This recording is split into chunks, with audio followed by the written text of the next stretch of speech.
Janapriya upscale 2 BHK 45 lakhs, 3 BHK 60 lakhs మాత్రమే. సితారా సైనిక్పురి.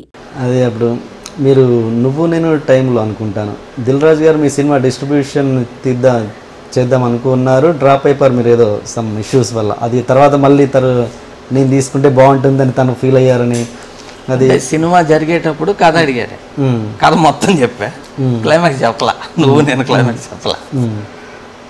ఇది బెనర్జీ గారి ఫైట్ ఒకటి ఉంటుంది, ఫైట్ అయిపోయినాక అయిపోయిందని చెప్పా. నేను వెళ్ళిపోయాడు, క్లైమాక్స్ అంత బాగాలేదు అని వదిలేసాడు. దాని తర్వాత ఫస్ట్ డే మార్నింగ్ షూటింగ్ కాకముందు మీరు నడుస్తుండగా చెప్పా 80% అయిపోయినాక చెప్పా. సినిమా అంతా అయిపోయినాక ఫస్ట్ డే మార్నింగ్ షో చూసాడు, చూసి నాకు చెప్పలేదు ఈ క్లైమాక్స్. చెప్పలేదు, కావాలని చెప్పలేదు. ఎందుకు చెప్పలేదు మరి? నాకు చెప్పొద్దా వాళ్ళ చెప్పలా, అక్కడితో అయిపోయిందని చెప్పా. దాని తర్వాత చూసి అర్రే అనుకున్నాడు. కాకపోతే ఆ డిస్ట్రిబ్యూటర్ సుధాకర్ రెడ్డి, దాని తర్వాత సుధాకర్ రెడ్డి గారు అబ్బాయి నితిన్ హీరో, అలా లింక్ అయిందనమాట. నితిన్ హీరో కావడం, ఈయన తీసుకోకపోవడానికి అదంతా ప్లస్లు అయిపోయింది. మీరు మొన్న మహేష్ బాబు గారి గురించి ఏదో మాట్లాడి తన టాపిక్ ఈ మీడియా గురించే మాట్లాడుకుంటే మీరు మాట్లాడింది ఏదో పక్కన పెట్టేసి మిగతాదంతా ప్రొజెక్ట్ చేశారు, నేను ఏదైతే అసలు విషయాన్ని మాట్లాడారో ప్రొజెక్ట్ చేయలేదని వచ్చారు. మీరు ఏదన్నా నిజంగా మీరు మాట్లాడింది కట్ చేశారో మీడియా అనుకుంటే కనుక ఇప్పుడు మా మీడియా మిమ్మల్ని అది ప్రాజెక్ట్ డెఫినెట్గా ఐ డ్రీమ్ డెఫినెట్గా మిమ్మల్ని ప్రొజెక్ట్ చేస్తుంది చెప్పొచ్చు. అంటే నేను యాజ్ ఇట్ ఈస్గా అందేంటంటే ఊరు దత్తత తీసుకున్నాడు మహేష్ బాబు, దీని గురించి మీ రియాక్షన్ ఏంటి అని అడిగాను. మామూలుగా ఎక్కువ మంది ఇటువంటివన్నీ చేసేది ఇన్కమ్ ట్యాక్స్ కోసం చేస్తుంటారు. అలా కాకుండా నిజంగా తీసుకుని ఉంటే, నిజంగా ఫుల్ హార్టెడ్గా చేసి ఉంటే కనుక హ్యాట్స్ ఆఫ్ టు హిమ్ అన్న. ఇది కట్ చేశారు, మిగతాది ఇన్కమ్ ట్యాక్స్ కోసం చేశారని పెట్టారు. లేదండి, అది కూడా వచ్చింది. దాని తర్వాత నేను చెప్పిందంటూ పెట్టారు తప్ప ఫస్ట్ వేసాడు చూసారా, అతని మిగతాది వేయలే. Okay okay.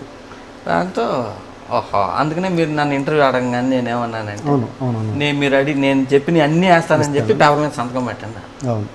ఇవాళ ఇంకో డిసైడ్ చేసా, ఇదే లాస్ట్ ఇంటర్వ్యూ, ఇంకేమన్నా చెప్పారు ముందే చెప్పారుగా, అది నా అదృష్టం అని చెప్పాను. ఇంకేమన్నా అసలు సరే, నెక్స్ట్ సినిమా రిలీజ్ కూడా అయింది. ఓకే. వర్మ గారి విడాకుల కేసులో మీరే మధ్యవర్తిత్వం వహించారని? లేదా రాము గారికి నేను రాము గారికి ఎవరు అవసరం లేదు, ఆయనకి ఎవరు అవసరం లేదు. One man industry Ram Gopal. అంటే మీరు ఆయన బాగోలు చేసి మీ ఫ్యామిలీ మెంబర్, ఆయన మరీ దగ్గర వ్యక్తి కదా మీరు రామ్ గోపాల్ వర్మ గారికి. కానీ మనం రామ్ గోపాల్ వర్మ గారికి ఏ విషయంలో ఎవడ అవసరం లేదా? మహామేధావి కదా, మేమంతా నథింగ్. Okay okay. ఇప్పుడు మిమ్మల్ని అందరూ ఈ క్వశ్చన్ అడిగి ఉంటారు సార్. లెక్చర్ మామూలుగా మీ ప్రతి సినిమాలో లెక్చరర్ కాదు, అది నువ్వు నేను నుంచి అనుకుంటాను, సుబ్రహ్మణ్యం గారు లెక్చరర్ మీద జోకులు ఎక్కువ అయిపోయాయి. అంటే అంతకుముందు ఉన్న 11 కాదు, ఈవి సత్యనారాయణ గారు ఆ సినిమాలో చేశారు. మీ సినిమా నుంచి కొంచెం ఇంకా అది మీరు సక్సెస్లో ఉన్నారు కాబట్టి అది ఇంకా ఎక్కువ హైలైట్ అయిపోయాయి అన్నది ఒకటి. అది బయట వాళ్ళు అపోదు, నాది కాదు, బయట జనాల నుంచి. అంటే ఏంటి అంటే మీరు ఎక్కువగా చదువుకోకపోవడం వల్ల గురువును అలా ఇది చేయడమా? అంటే మనం సొసైటీలో అనుకుంటాం కదా, అమ్మ నాన్న గురువు, తర్వాత గురువు అనుకుంటాం కదా. మనం అమ్మ నాన్న మీద ఎలాగో జోకులు వేయం కదా, గురువు మీద కూడా వేయొద్దు కదా. అంటే అలాంటి వాళ్ళని ఎందుకు అలా మీరు బఫూన్ లాగా చూపిస్తారు అన్నది ఒక చిన్న అపవాదు సొసైటీలో ప్రేక్షకుల నుంచి. అలా పెద్ద లెక్కే. అంటే నేను లెక్చరర్ దగ్గరికి వెళ్ళలేదు కాబట్టి, కాలేజీకి వెళ్ళా కాబట్టి లెక్చరర్ వాల్యూ తెలియదు, అలా కాదు. కానండి, ఇప్పుడు సొసైటీలో అన్ని రకాల వాళ్ళు ఉంటారు. మీరు గ్యారంటీ ఇస్తారా అందరు లెక్చరర్లు మంచోళ్ళే, నిజాయితీ పరులే అని? ఇవ్వలేము. కొంతమంది రాంగ్ వాళ్ళు ఉంటారు కదా, నేను వాళ్ళ మీద తీసాను. ఓకే, అలా అని చెప్పేసి ఇప్పుడు మనం కూతురుతో అసభ్యంగా ప్రవర్తించే తండ్రులు కూడా ఉన్నారు సొసైటీ. అలాంటి వాళ్ళని ప్రొజెక్ట్ చేయలేం కదా మనం స్క్రీన్ మీద. ప్రొజెక్ట్ చేయాలిగా, పబ్లిక్కి తెలియాలి కదా, ఇట్లా అసభ్యంగా బిహేవ్ చేసే వాళ్ళు ఉంటారు. ఇప్పటివరకు చేయలేదు. ఎందుకు చేయలేదంటే అలాంటి బయటికి రాకపోవడం ఉత్తమం అన్నది వాళ్ళ ఫీలింగ్. అందుకని కాదు, మనం మామూలుగా నిజాలని ఇష్టం ఉండదు. కొన్ని నిజాలు ఏమవుద్ది, నచ్చపోతే ఇటు తిప్పేస్తుంటాం. అలా తప్పటం వల్ల నిజం అబద్ధం అవుతుంది, అబద్ధాలు నిజం అవ్వవు. ఓకే. మనం ఇండియన్ సొసైటీలో చాలా వరకు ఏంటంటే వాస్తవాల నుంచి ముఖం పక్కన తిప్పేసుకుంటుంటాం, ఇలా పెట్టుకుని వెళ్ళిపోతుంటాం. కళ్ళు తెరిస్తే బెటర్ కదా, కళ్ళు తెరిచి చూడండి, జరుగుతున్నాయి, చాలా వాస్తవాలు జరుగుతున్నాయి. ఇప్పుడు నిజం, మన చిత్రం అనే సినిమా తీశారు, 16-17 ఏళ్ళకి అమ్మాయి ప్రెగ్నెంట్ అవుతుంది. ఇదేంటి ఇలా ఎందుకు తీసావు, ఇటువంటి సినిమాలు ఏంటని చాలామంది కేసులు కూడా వేస్తున్నారు. నా మీద రామోజీరావు గారి మీద కేసులు వేసింది. నేను కొత్తగా తీలా, సినిమా స్క్రీన్ మీద కొత్తది కానీ చాలా వరకు ఇంతకుముందు జరిగినాయి. 16-17 ఏళ్ళకి ప్రెగ్నెంట్ అయినా 100 మంది ఉన్నారు. కాకపోతే మన పక్క తిప్పేస్తుంటాం చూడం. స్క్రీన్ మీద పెట్టేటప్పటికి అది పెద్ద హిట్ అయిపోయింది సినిమా. చాలా వాస్తవాలు ఇటు రాకుండా పాత కథలే తీస్తున్నాం. కానీ అలా రావడం ఎంతవరకు కరెక్ట్ అంటారు? ఇప్పుడు నేను చెప్పిన సబ్జెక్ట్ అనుకోండి, కూతురుతో అసభ్యంగా ప్రవర్తించే తండ్రి అని చెప్పేసి మనం సినిమా తీసాం అంతేందుకండి. మొన్న ఈ మధ్యన ఒక కార్పొరేట్ స్కూల్లో ప్రిన్సిపాల్ గారే ఒక అమ్మాయిని వీడియోలు తీసేయటం, అతను బర్తరఫ్ చేశారు, జైల్లో పెట్టారు. వాస్తవమే కదా. ఇట్లా జరుగుద్ది అని తెలిస్తే పేరెంట్స్ అవేర్ అవుతారు ఇలా జరుగుద్ది అని. అయ్యి స్కూల్కి వెళ్ళినా ఎక్కడికి వెళ్ళినా మొత్తం గుడ్డిగా మరి మీరు అన్నారు కదా తల్లి తండ్రి గురువే దైవం అని, మరి గురువే అట్లా చేసాడుగా. రేపు మేము తీసామనుకోండి ఇట్లా చేశాడని మీరే ఒప్పుకోరు. ఇప్పుడు క్రిటిసైజ్ చేసేవాళ్ళు. సినిమాల్లో కాదండి, బయట సమాజంలో బోల్డ్ జరుగుతున్నాయి. అవి క్వశ్చన్ చేయండి, మాట్లాడితే సినిమా మీదకి వస్తారు అందరూ. ధైర్యం సినిమాకి సుధాకర్ రెడ్డి గారు ప్రొడ్యూసరు.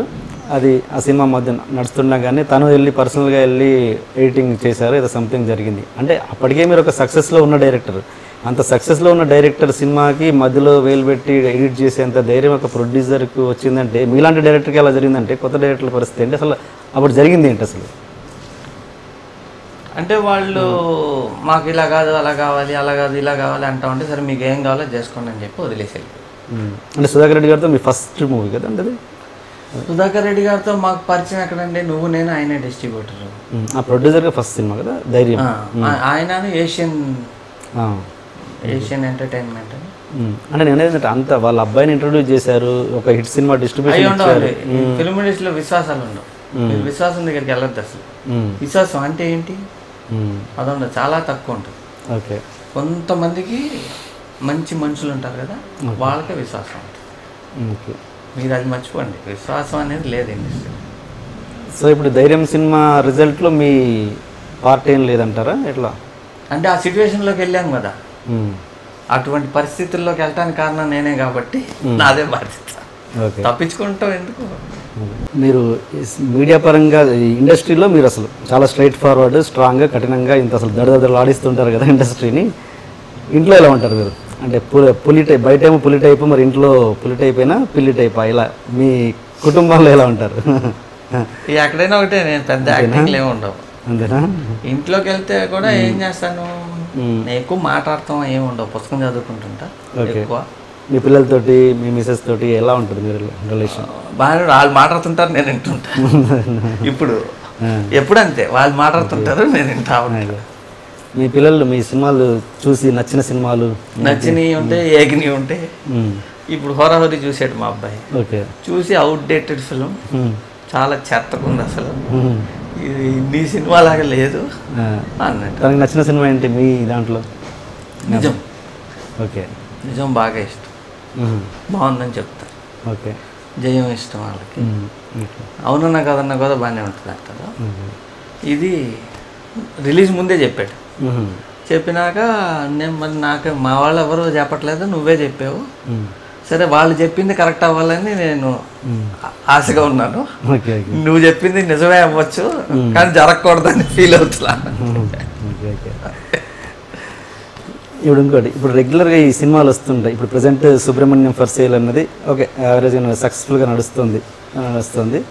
అలాంటి సినిమాలు విజయం సాధిస్తున్నప్పుడు మీకు ఎలా అనిపిస్తుంటుంది? అంటే నేను అనవసరంగా ఇందులో పోతున్నానా, మనం కూడా అలా రెగ్యులర్ ఫార్మాట్లో కొట్టుకోపోతే బెటర్ కదా, ఏంటి మనకి ఎందుకు రిస్క్ అని అనిపించదా అసలు?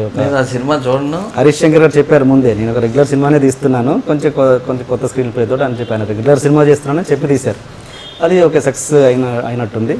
మీరు అంటే అలా సినిమాలు చూస్తున్నప్పుడు మీకు ఏమనిపిస్తుంది? చూడడం మీన్స్ అలాంటి సినిమాల రిజల్ట్ తెలిసినప్పుడు మీకు ఏమనిపిస్తుంది? అరే మనం ఇంత కష్టపడని అవసరం ఏమనిపించదు, రియాక్షన్ ఉండదు. నేను చూడను ఆ సినిమా, మనం కూడా మూసలోకి వెళ్తే అయిపోద్ది కదా, ఎందుకు ఈ రిస్క్, అలా ఏమనిపించదు మీకు అసలు? నెక్స్ట్ ప్రాజెక్ట్ మీరు ఏదో సైన్స్ ఫిక్షన్ తీసుకున్నాను, అదేంటి బడ్జెట్ కూడా భారీ బడ్జెట్, 70 కోట్లు అట్ట అవుద్ది. ఇంక ఈ మామూలుగా తీసి తేజ గారి మీద 70 కోట్లు వర్కౌట్ అవుద్ది అంటారా? మంచి మీద ఇస్తే ఆడుద్ది. కొత్తలను పెట్టి రిస్కులు చేసి అంటే హీరో స్ట్రైట్ కమర్షియల్ హీరోతో వెళ్తున్నారు. కమర్షియల్ హీరో మరి చేయరుగా ఎవరు నాకు. చూద్దాం, ఉండేవాళ్ళు ఎవడైనా డల్ పీరియడ్లో ఉంటే చేస్తాడేమో.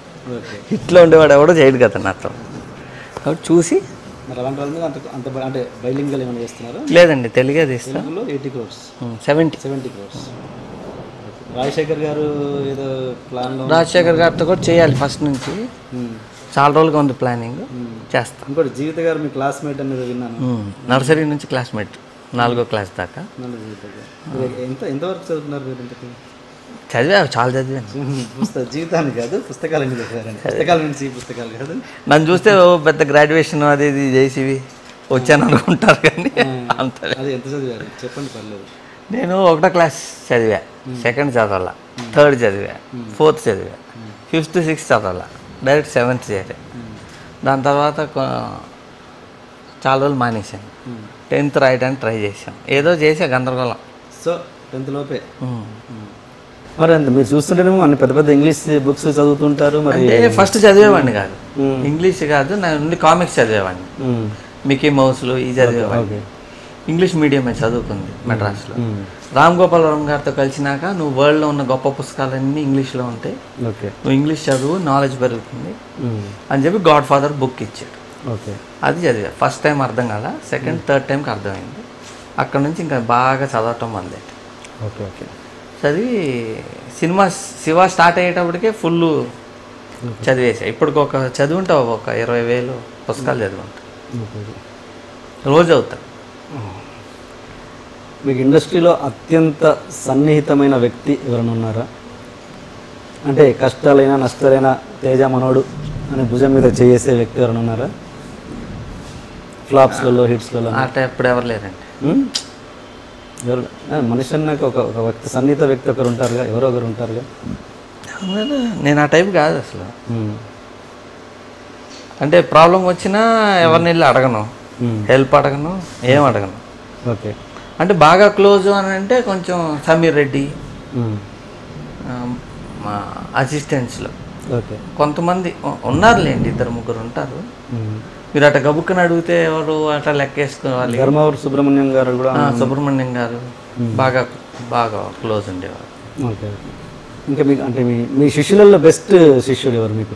మీ అంటే ఉన్న వాళ్ళలో డైరెక్టర్ అని కాదు, కెమెరా అసిస్టెంట్ అయ్యొచ్చు, లేదా ఇప్పుడున్న వాళ్ళలో బెస్ట్ కెమెరామెన్ మీ శిష్యులలో ఒకళ్ళ పేరు చెప్పాను అనుకోండి, మిగతా వాళ్ళు ఫీల్ అవుతారు కదా, న్యాయం కాదు కదా. And for more videos, please subscribe to iDream. Please subscribe to iDream. Please subscribe iDream. And please subscribe to iDream. For more videos, subscribe to iDream. please like, share and subscribe to the channel. Congratulations, iDream. Subscribe to iDream. Subscribe to iDream. So subscribe to iDream Media.